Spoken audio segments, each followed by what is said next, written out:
지난주에 가이사랴에서 로마로 이제 항해하는 여정, 바울의 그 여정을 보았어요.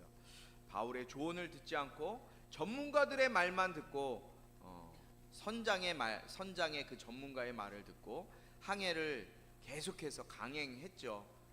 강행하던 알렉산드리아호에 이제 큰 위기가 찾아오는 것을 보게 됐어요. 출발하면서 순풍같이 느껴졌던 바람이 순간 어떻게 됐습니까? 유라굴로라는 광풍으로 인해서 배가 자초될 위기까지 빠지게 돼요. 굉장히 어려운 상황 속에 있었죠. 선원들이 자신들이 싣고 왔던 곡물과 배의 물건들을 다 이 태풍이 너무 세게 부니까 다 어디다 바다에다가 버려버리게 돼요. 이들의 목적은 지금 이집트에서 갖고 온 곡물을 이탈리아라는 곳에 멀리 떨어져 있는 그 이탈리아에 무역하는 것, 그곳에 이 곡물을 갖다 주는 것이 그들의 목표였어요. 목적이었어요. 그런데 그 목적, 자신들이 갖고 왔던 그 목적을 다 바다에 버리게 되는 일이 일어나게 돼요. 심지어는 선원들 역시 자신들의 운행에 필요하지 않은 다른 모든 것들을 바다에 다 빠뜨려 버려요. 여러분, 우리의 인생에 위기 가운데 놓여 있을 때, 위기를 경험하게 될 때 무엇을 하게 됩니까, 여러분들? 그런 인생의 위기를 경험해 보신 분들 계세요? 정말 어려운 인생의 위기가 찾아오면 우리가 먼저 해야 될 것, 다른 사람이 아니라 그리스도인들, 예수님 믿는 사람들이 해야 할 것은 바로 자기가 가지고 있었던, 자기가 이거 없으면 나 안 될 것 같아, 세상에 필요한 것들, 나에게 내가 꼭 붙들고 이것만은 내 돈, 내 통장, 내 주식, 내가 갖고 있었던 내 생각 속에 내가 의지하고 있었던 것, 하나님 이외에 내가 의지하고 있었던 것을 먼저 포기하지 않으면 가망이 없는 거예요. 이들도 누가가 왜 이 말씀을 기록했을까요? 이들이 그렇게 자기의 생명보다도 귀중하게 여기고 있었던 것. 여러분 생각해 보세요. 지금 죄수와 곡물이 이 배에 알렉산드리아에 실려 있어요. 근데 죄수들이에요. 죄수들이 더 중요할까요? 곡물이 더 중요할까요? 이 선원들에게 있어서 곡물이 더 중요해요. 근데 죄수를 바다에 빠뜨리는 게 아니라 곡물을 바다에 빠뜨려요. 정말 그 인생의 위기 가운데 가장 내가 중요하다고 여기는 것, 하나님 이외에 가장 중요하게 생각하고 있는 것을 내가 포기하지 않으면 해결책이 없는 거예요. 또한 인생의 고난 가운데 우리가 해야 할 일은 무엇이에요? 인터넷 검색하고 전문가들 찾아다니면서 다른 의지할 것을 쫓아다니는 것이 아니라 하나님 앞에 먼저 무릎 꿇고 기도하는 것, 그것이 우리에게 필요한 것이라고 말씀드렸어요. 주님의 뜻을 구하고 도우심을 구하는 것. 바울이 그 태풍, 미친 광풍이 부는 그 바다 밑에 들어가서, 배 밑에 들어가서 한 일이 무엇이었을까요? 무릎 꿇고 아마 하나님 앞에 기도했을 거예요. 하나님 앞에 기도하는 것. 기도했을 때, 바울이 하나님 앞에 기도했을 때 하나님께서 천사들을 보내셔서 말씀해 주세요. 무슨 말씀해 주세요? 안심해라, 안심하라, 모든 사람들의 생명이 너에게 달려있다, 하나도 다치지 않을 것이다, 바울에게 말씀하시는 거예요. 세상의 말보다, 전문가의 말보다 우리가 마음속에 새겨야 될 것은 뭐예요? 주님께 맡기고 주님의 도우심을 구하는 것. 여러분들 어려움이 찾아올 때, 인생의 문제가 찾아오고 어려움이 찾아올 때 세상 사람들의 조언을 내 마음속에 새기는 것이 아니라 먼저 주님 앞에 무릎 꿇을 수 있는 저와 여러분이 되길 축복합니다. 주님께 맡기는 거예요. 주님께 기도하며 내 삶을 주님께 맡겨드리는 거예요. 오늘도 그 말씀에 뒤를 이어서 계속해서 이제 더 큰 어려움이 찾아오는 것을 오늘 말씀을 통해 보게 될 거예요. 오늘은 27장 27절부터 38절까지의 말씀을 통해서 하나님이 주시는 은혜를 나눌 수 있기를 바랍니다. 우리 먼저 27절부터 32절까지의 말씀을 함께 교독하도록 할 텐데요. 이 말씀은 살아계신 하나님 말씀입니다. 제가 먼저 읽고 여러분들이 함께 교독하도록 하겠습니다. 저도 이제 잘 안 보여서 안경을 바꿔가면서 봐야 되겠습니다. 자, 제가 먼저 읽겠습니다. 14일째 되는 날 밤에 우리는 아드리아 바다 위에서 표류하고 있었습니다. 한밤중이 됐을 때 선원들은 무태에 가까이 왔음을 직감했습니다.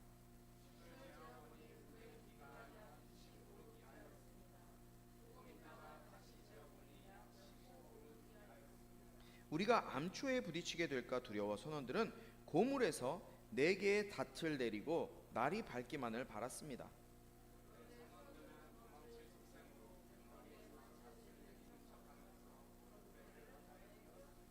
그때 바울이 백부장과 군인들에게 말했습니다.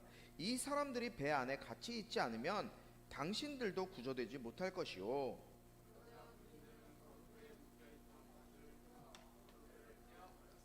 아멘. 27절에 보니까 14일이 지났어요. 이제 이 14일이 지나서 14일 동안 알렉산드리아호에 타고 있던 사람들이 지금 유라굴로라는 광풍, 어마어마하게 태풍, 이 타이푼이 여기서 나왔다 그랬죠. 이 태풍으로 인해서 죽음의 위기를 겪고 있었어요. 그 속에서 바울이 이들을 향해서 했던 말이 뭐였어요? 안심하라, 하나님께서 너네들을 지키신다. 너네들 다치지 않게 하나님께서 우리의 생명을 지키실 것이다 라는 말씀을 바울이 들었단 말이에요. 그리고 이 많은 사람들 276명이나 되는 사람들에게 이제 이야기해 줬어요. 14일째 되는 날 밤에 이들이 아드리아 바다 위를 이렇게 항해하고 있었어요. 우리 사진을 좀 보여주시겠어요? 네. 지금 이 아드리아 해는 어디냐면요. 정확하게 얘기하면 이 지역을 아드리아 해라고 이야기해요.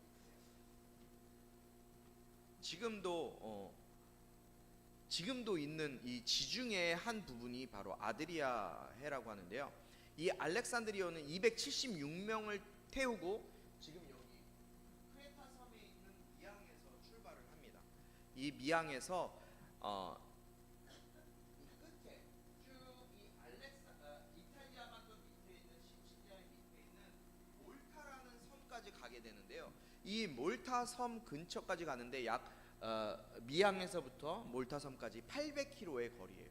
그러니까 굉장히 먼 거리예요. 그 거리를 지금 14일 동안 표류하면서 쭉 오고 있는 거예요. 그러니까 이 몰타섬 근처까지 지금 14일 동안 걸려서 왔어요.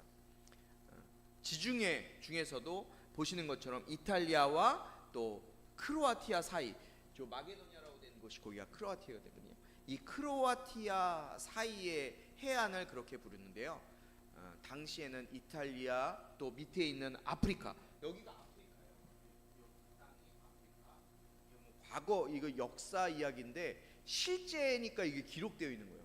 거의 소설이 아니라 아프리카와 이탈리아 그리고 또 크레타 섬, 그다음에 아가야라고 하는 이곳이 바로 어디냐면 그리스, 터키. 대충 이해되시겠어요?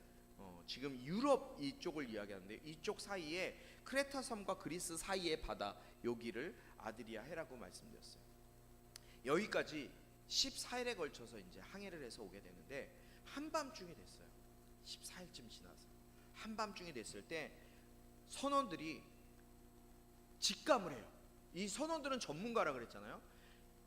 육지, 무태 가까이 왔다는 것을 직감을 해요. 어떻게 알 수 있었느냐? 28절에 보니까 수심을 재어 보는데요. 이 수심을 이렇게 긴 장대를 같은 걸 가지고 수심을 딱 재어 보니까 20오르기아라고 되어 있어요. 오르기아라는 20오르기아는 지금 우리의 단위로 얘기하면 약 37m 정도가 돼요. 우리가 이해할 수 있는 걸로 하면, 자, 배가 가고 있는데 이제 물 깊이를 재어 보니까 37m였어요. 그런데 조금 가다가 또 깊이를 쟀는데 이번에는 15오르기아라고 되어 있죠. 15오르기아는 28m인 거예요. 그러니까 수심이 급속도로 낮아지고 있는 거예요. 그러니까 이 급속도로 낮아지는 걸 보아서는 이들이 뭘 알 수 있는 거예요?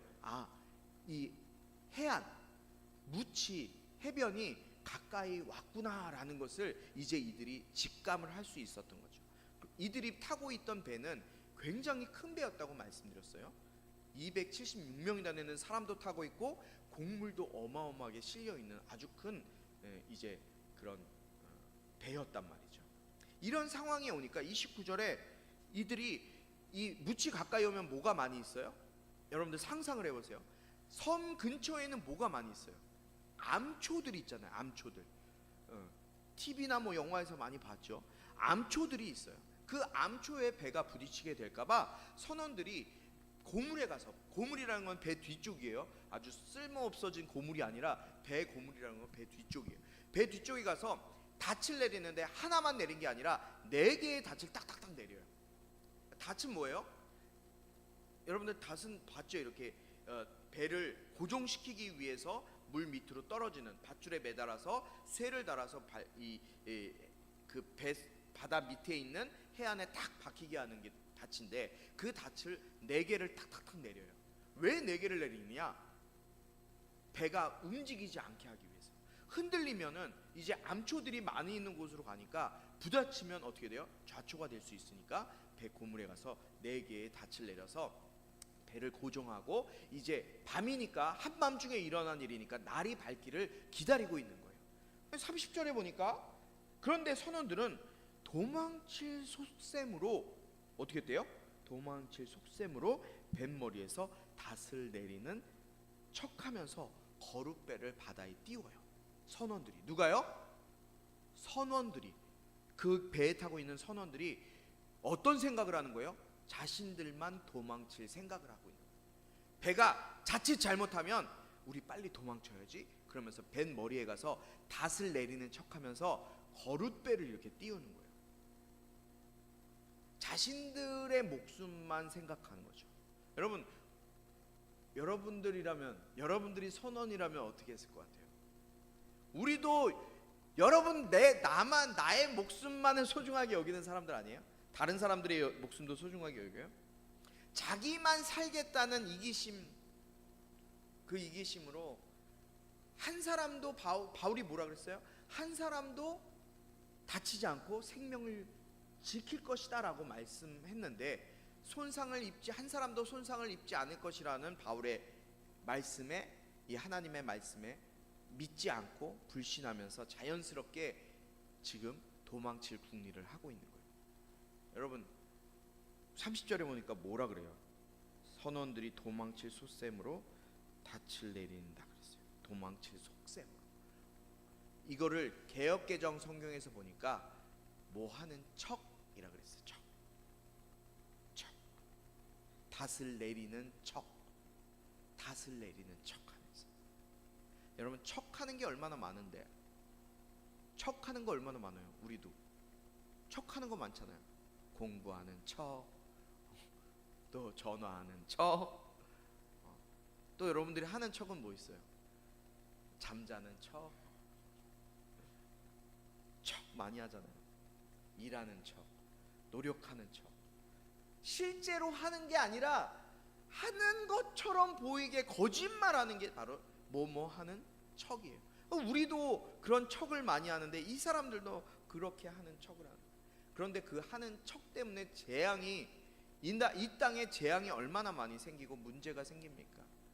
안전하게 공사하는 척 하다가 다 는 것처럼 공사했는데 어떤 일이 일어나요? 무너지잖아요. 붕괴되는 거예요. 막 다리도 무너지고 아파트도 무너지고.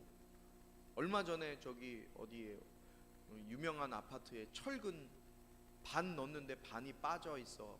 다 넣었다고 얘기하면서 실제로 안에를 볼 수 없으니까 이제 철근 다 넣었다고 했는데 반밖에 안 넣어 있어. 어떻게 됐어요?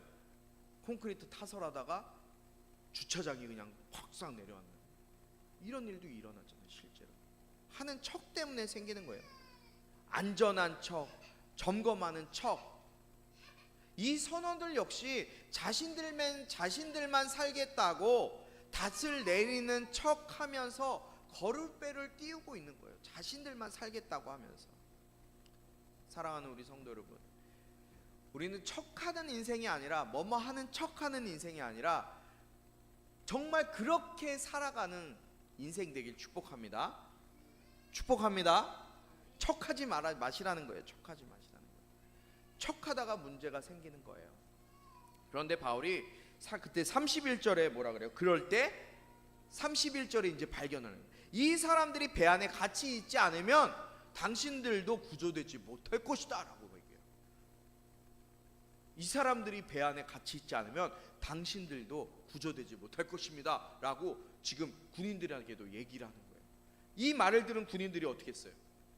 당장 조치를 취하죠. 바울이 지금 이 선원들의 뭐 하는 척하는 모습을 간파한 거예요. 그러니까 백부장과 군인들에게 그들이 도망가지 못하게 이제 충고를 하는 거예요. 지금과 같이 어려운 상황 가운데 만약에 이 선원들이 다 도망가 버려. 이 거룻배가 뭐예요? 지난번에 말씀드렸죠. 거룻배는 이 배가 크니까 낮은 해안은 갈 수 없으니까 이 거룻배를 이용해서 낮은 해안으로 이동할 수 있는 작은 배를 의미해요. 그래서 큰 배들은 이 거룻배를 끌고 다니는데 이 거룻배를 끊어버린다는 거예요. 군인들이 이 거룻배를 가차없이 단호하게 끊어버려요. 지금 봐봐요. 만약에 이 배에 문제가 생겼어요. 그런데 선원들이 다 도망가 버려. 이 거룻배 타고 다 도망가 버려. 그러면은 이 배를 운전할 수 있는 사람들이 있을까요, 없을까요? 다른 사람들은 지금 군인들이에요. 배를 운전할 수 있는 선원들이 아니라고. 그러니까 이 더 큰 어려움에 처할 수 있기 때문에 바울이 지금 이렇게 얘기한 거예요. 배를 운행해 본 적이 없는 사람들이었기 때문에 항해를 하기 위해서, 항해를 계속하기 위해서는 선원들이 꼭 필요했던 거예요. 그러니까 군인들이 그제서야 거룻배 이 밧줄을 다 끊어버리는 거예요. 아주 단호한 결심을 하는 거예요. 거룻배는 지금 거룻배가 없으면 육지에 도착하지도 못할 수도 있는 상황인 거거든요. 그런데 그 거룻배를 그냥 다 끊어버리는 거예요. 여러분, 지금 바울의 말이 그 전까지는 사람 이 백부장에게 받아들여졌어요? 안 받아들여졌어요? 잘 받아들여지지 않아서 지금 항해를 하면서 큰 어려움을 경험했잖아요. 그런데 이제 바울이 기도하고 나와서 지금 사람들에게 얘기했어요. 안심하십시오. 당신들의 내 기도하는데 천사가 나타나서 당신들의 생명은 하나도 해하지 않을 것이라고 말씀했어요. 이 얘기를 듣고 이제 분위기가 바뀌는 거예요. 지금 이렇게 잠자는 분위기가 바뀌어야 돼요. 푹 주무시는데 좀 깨우시고 분위기가 바뀌어요.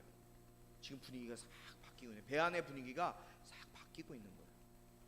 자, 이제 33절부터 38절까지 함께 읽어보도록 하겠습니다. 제가 먼저 읽습니다. 날이 밝아올 무렵 바울은 그들 모두에게 무엇이든 먹어두라고 권하며 말했습니다. 지난 14일 동안 여러분은 계속 마음을 졸이면서 아무것도 먹지 못하고 굶고 지냈습니다.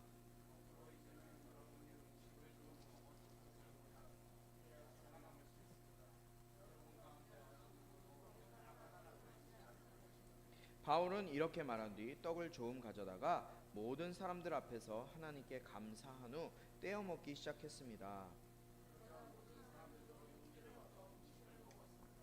배 안에 있던 사람들 모두 276명이었습니다.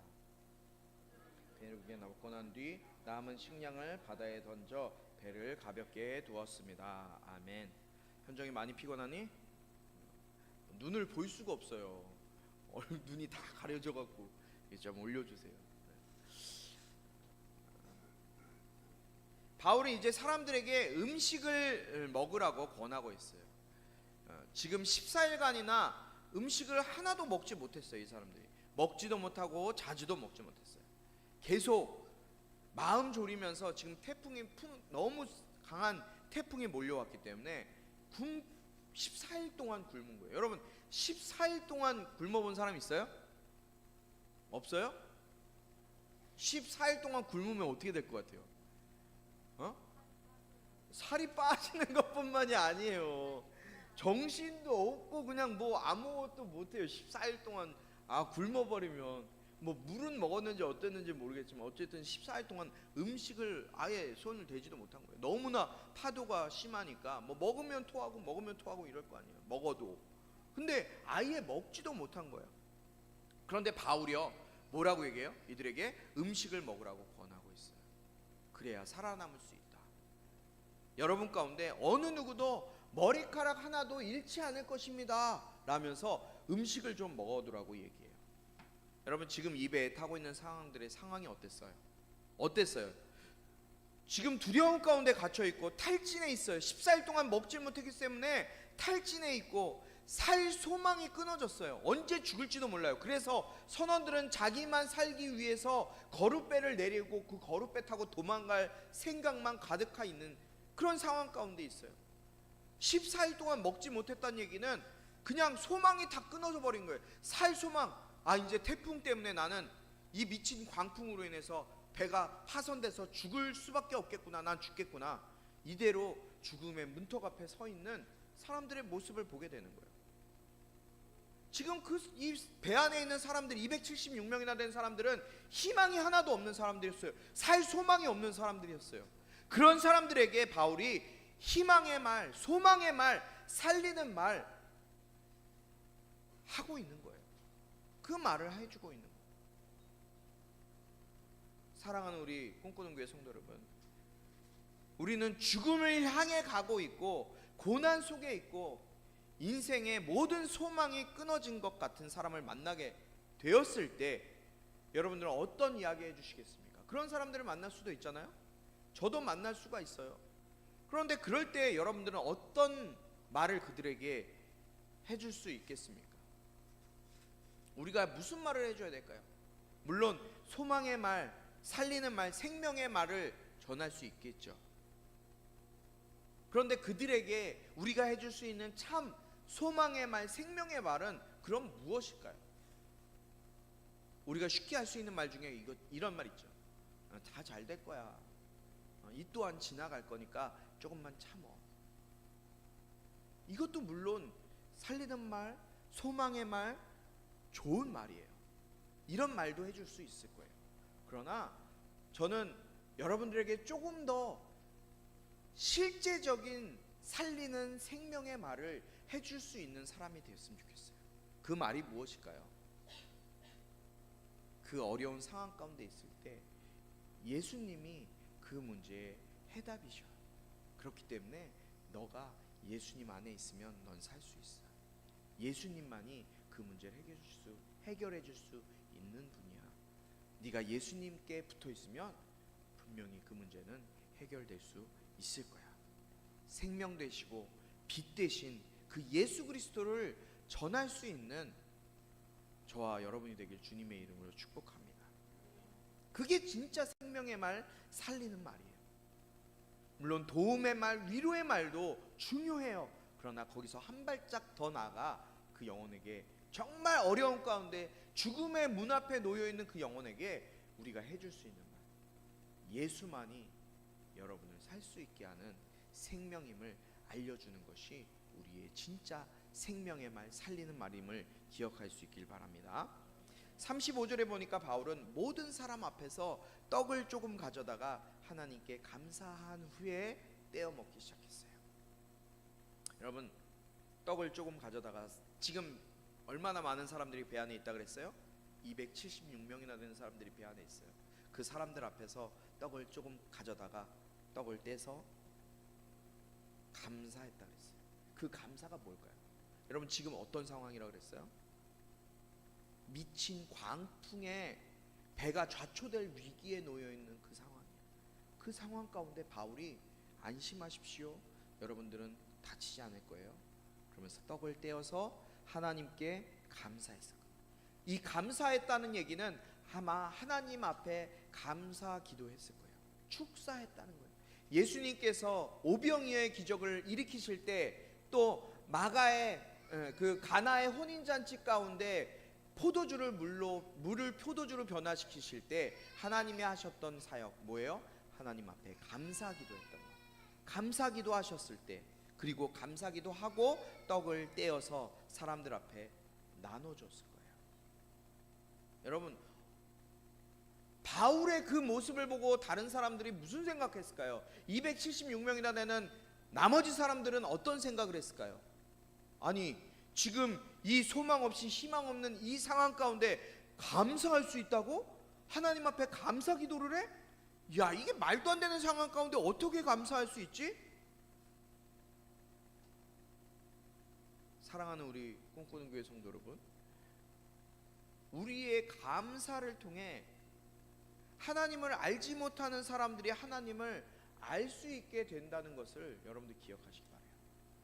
감사할 수 없는 상황 가운데서 하나님 앞에 내가 감사함을 통해서 하나님께서 일하실 뿐만 아니라 하나님을 알지 못하는 이 지금 나와 있는 이 사람들은 나머지 사람들은 하나님을 알지 못하는 사람들이에요. 이방인들이에요. 그런데 바울이 하나님 앞에 감사 기도하고 떡을 떼자 그들 역시도 그 바울의 떡을 나눠 먹는 일이 나타나게 되는 거예요. 여러분, 우리의 고백과 우리의 삶의 모습을 통해서 하나님을 알지 못하는 우리 주변의 많은 사람들, 우리가 예수로 인해 변화된 인생을 살게 될 때, 저 사람을 보니까, 정말 저 사람의 인생 보니까, 저 사람이 살아가는 모습을 보니까, 정말 하나님이 살아계시는구나, 하나님이 살아계시네 라면서 그들의 생각이 바뀔 수 있다는 거예요. 그들의 인생이 바뀔 수 있다는 거예요. 그렇기 때문에 우리는 할 수 없는 상황에서 감사할 수 있는 인생이 되어야 돼요. 여러분 인생 가운데 감사할 수 있는 사람들이 얼마나 돼요? 매일매일 감사의 조건들이 넘쳐나는 사람들이 얼마나 돼요? 현정이 매일매일 감사의 조건들이 막 샘솟듯이 넘쳐나요? 아니잖아요. 쉽지 않아요. 수빈이 그런 감사의 조건들이 넘치도록 막 밀려와요? 아니잖아요. 용건이 그렇지 않잖아요. 그럼에도 불구하고 우리가 감사할 수 없는 상황이지만 그럼에도 하나님 앞에 감사하며 나아갈 때 나의 그 상황, 나의 그 변화된 모습, 내가 감사하는 그 모습을 보면서 하나님을 알지 못하는 세상 사람들이 쟤를 보니까 저 지금 뭐 감사할 수 있는 상황도 아닌데 감사한다고? 저 이상한 미친 거 아니야? 그런데 하나님이 그 감사를 통해 또 다른 역사를 일으키세요. 그 감사에 걸맞는 일을 하세요. 그걸 보면서 쟤를 보니까, 우리 용건이 보니까, 현정이 보니까, 준수 보니까 하나님 정말 살아계시나? 하나님 정말 살아계시나 보네. 그들이 떡을 먹기 시작하는 거예요.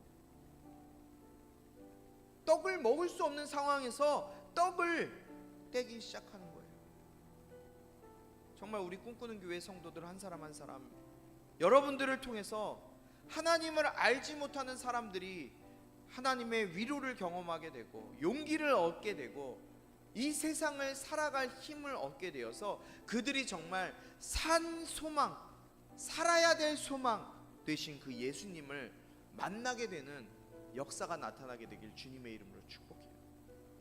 그냥 정말 척하는 인생 아니라, 감사하는 척하는 인생이 아니라 정말 하나님 앞에 감사로 나아가서 여러분들의 그 감사를 통해서 정말 하나님을 알지 못하는 영혼들이, 우리 친구들이, 가족들이 하나님을 알게 되고 하나님께 나오는 놀라운 역사가 나타나게 되길 축복합니다.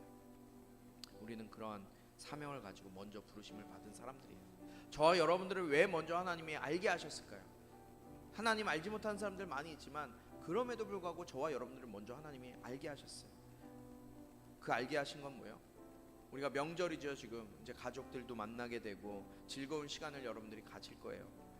이제 여러분들을 통해서 여러분 가족 가운데 예수님 믿는 사람의 흔적, 예수님의 흔적, 하나님의 흔적, 그 흔적들이 나타나서 그들이 얘를 보니까 정말 하나님이 계시는구나 알게 되게 하는 것, 그것이 여러분들을 먼저 하나님 알게 하신 하나님의 계획이에요. 그 놀라운 하나님의 예수님의 흔적이 저와 여러분을 통해 나타나게 되길 축복합니다. 이것이 우리의 사명이에요. 저와 여러분들의 사명, 사람을 살리는 것, 영혼을 살리는 것, 우리의 삶의 모습을 통해 다른 것이 아니라 예수로 인해 영혼이 살아나게 되는 그러한 놀라운 구원의 역사가 여러분의 삶과 저의 삶을 통해 나타나게 되길 축복합니다. 우리 같이 좀 기도할 텐데, 주님, 추석 명절 우리가 오늘부터 시작됩니다.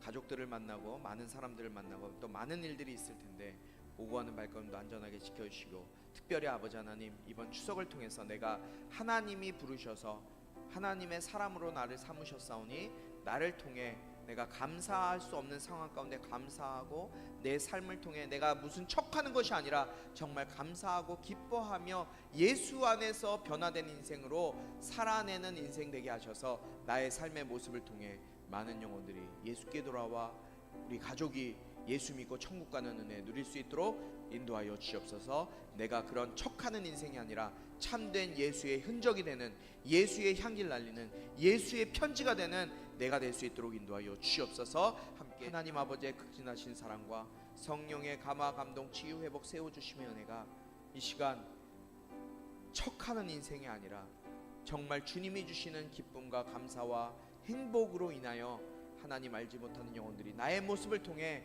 영혼 살리고 정말 그들에게도 천국의 소망을 나눠주기로 다짐하며 결단하며 나아가는 모든 영혼들 가운데, 온라인으로 예배하는 자들 가운데 지금부터 영원토록 함께하기를 축원하옵나이다.